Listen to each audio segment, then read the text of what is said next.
So with that, let's bring in House Speaker, the great Kevin McCarthy in California. Mr. Speaker, good to see you. I want to get your take on this because, Joe Biden has had historic spending.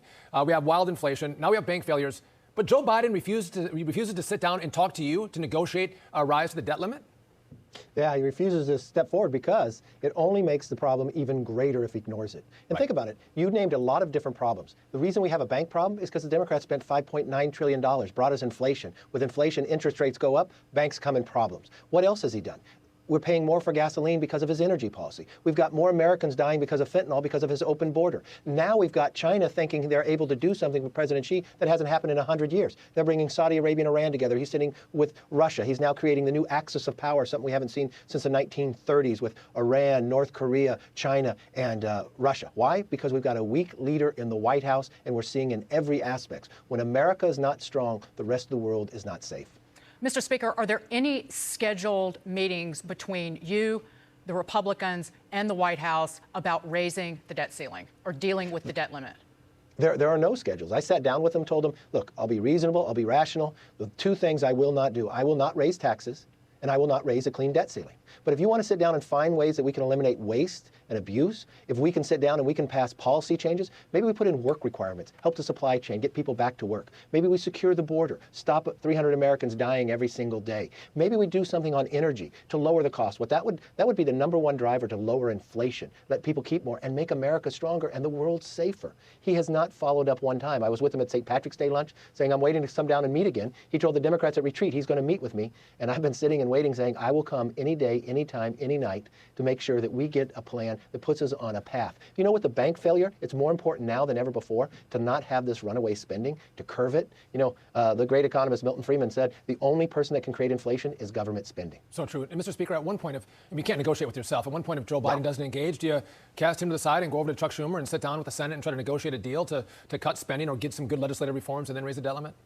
Chuck's almost even worse. Chuck says, oh, you should just pass a clean debt ceiling. He couldn't pass it out of the Senate. He doesn't even pass a budget. He doesn't even pass appropriation bills. So the Senate is where nothing happens. I mean, we've moved more than 38 bills. They become law. Think about some of the things we've been able to do with a small majority. We've stopped this president from selling our oil to China out of the Strategic Petroleum Reserve. We cut 87,000 IRS agents. We stopped D.C. from decriminalize even down to murder when he said he wasn't going to support it. We moved stopping ESG, where people could actually get a return on their investment instead of playing politics with their investment. He vetoed that.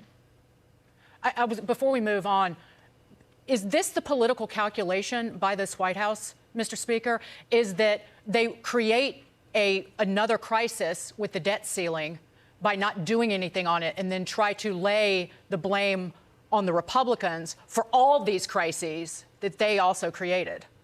I think that's exactly right. I think they want to just take the economy to the brink and try to blame us. It's kind of like saying the vice president is in charge of the border security, and we watch what's happened on this border. Do you know we've caught more people on the terrorist watch list in February than we caught the entire 4 years that President Trump was in office? We're seeing Chinese come across every single day. We're watching what's happening, and he ignores that problem as well. I think there are so many problems out there, he thinks he can combine them all and just blame somebody else. You watch his press secretary every day when he talks, and you wonder, where is this, the Twilight Zone?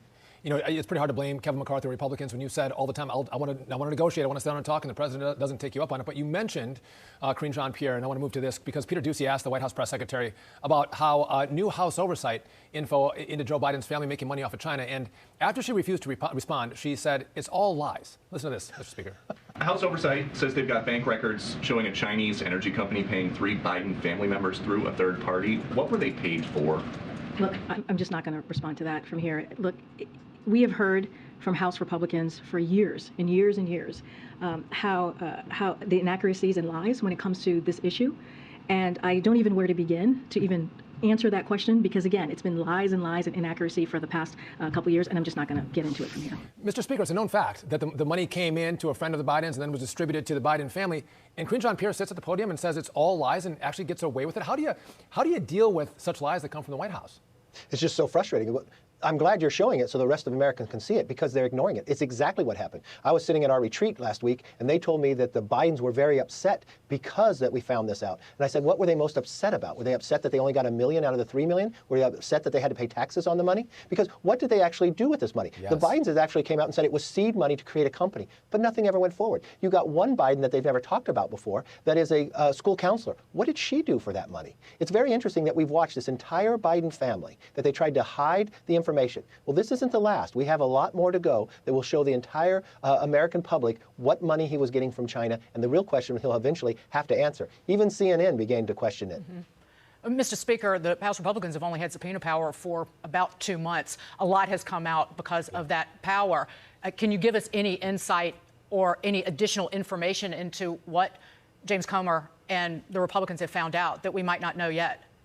Well, I think you're going to find out more of some of that we currently know. The money from China and how much more is coming and who did it go to in the Biden family. And why is all the Biden family getting money? The real question will be, too, is when you sit down and you look at these emails that we've had for quite some time, America has had it, the big guy, okay? Yep. Well, why in that email, why didn't somebody question that within the Biden family? Like, who is the big guy? I guess they all knew who that was. But who was gathering this money? The other thing, you were right, Dagan, about what we've been able to accomplish in such a short amount of time. Remember, we promised that we would get to the bottom of COVID. Now you're getting the classified documents. We passed that in the House. Yeah. The president signed it, didn't think we'd get it. We've created a select committee on weaponization. We created a select committee on China, a select committee on COVID. And now the information is beginning to flow, and we're going to follow it wherever the information takes us, and we're going to provide it to the American public so they can make their own judgment. You know, a lot of talking heads would comment about how the new Republican majority in the House wouldn't be able to get anything done because it was such a tight majority, and you lay out all these things that you all have done with this tight majority. It's actually pretty impressive. I do want to switch gears because I want to talk about the story that everyone is talking about, a New York grand jury hearing called off today in the case against former President Donald Trump. Now sources say there's major dissension within the DA's office. And so, listen, no one knows politics better than you. You know every district, every member, every race, every number. If Donald Trump is indicted and they perp walk him and they get a mugshot of him, how does this play politically across America? I think it plays with Republicans and Democrats get offended by it because they know exactly what it is. This is using the law not equally, but directly for political purposes. Remember what we're talking about.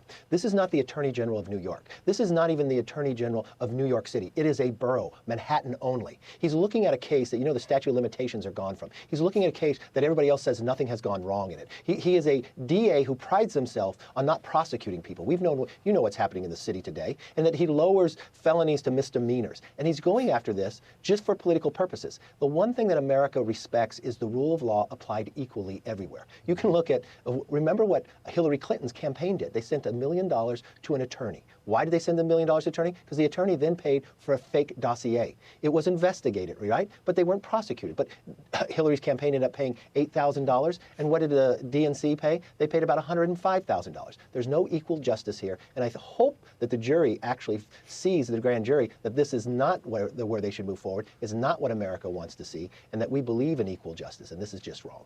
A New York City grand jury that, according to Fox News reporting, the district attorney is having trouble convincing that grand jury as well. So dissension in the district attorney's office and trouble with that grand jury. They're on standby for tomorrow. Before we go, Mr. Speaker, we're talking, Sean mentioned everything that the Republicans have been able to get done in the House, and talk about some bipartisan getting done that the president vetoed in his first veto ever, the bipartisan bill that he killed that would have stopped the Labor Department regulation. This is what you passed, the Senate passed as well, that would allow the controversial environmental, social, and governance, ESG investment policies in the management of retirement funds. You wanted to end this. The president is okay with a political agenda being inserted into investment decisions and basically allowing investment managers to choose politics over what produces the greatest return for a broad swath of Americans. What do you do? What is the House doing tomorrow after the president's veto? Well, we're going to try to override that veto. But the one thing, you both are experts at this. Dagan, you just know from the financial markets, your years working the Money Show, and Sean, you being on financial services. What's going to happen here in the future is the same thing that happened to Silicon Valley Bank. People are going to wake up and say, why don't I not have good returns? Why do I not have a retirement account as large? Why do I have to keep working? Because they are inflicting their personal political beliefs into how people could invest instead of getting the best return on the investment. These are the problems we're looking forward, and we're going to continue to fight. What's interesting here is the majority of members in the House and the Senate. That's the American public, sent it to the president's desk. But again, he wants to play politics instead of looking out for the average American to get more return on their investment and have a bigger nest egg. The rest of America doesn't get to make $1 million after the Chinese for their entire family for doing nothing. And that's the difference. It's also a backdoor way to funnel money into the green agenda, as if enough money has not already gone into said agenda. Speaker Kevin McCarthy, way of paying off his political friends. That's exactly 100% right. And again, you use conservative money throughout the country to fund your green agenda. It's outrageous. Mr. Speaker, thank you for joining us. I appreciate it. By the way, you're looking really good. Well, thank you, Sean. I try. You give me a great example to work towards. I don't get that from him, so No, enjoy. I have a man crush on the Enjoy, Speaker McCarthy. Thank you, Mr. Speaker. All right, take care. We Congrats appreciate on it. everything.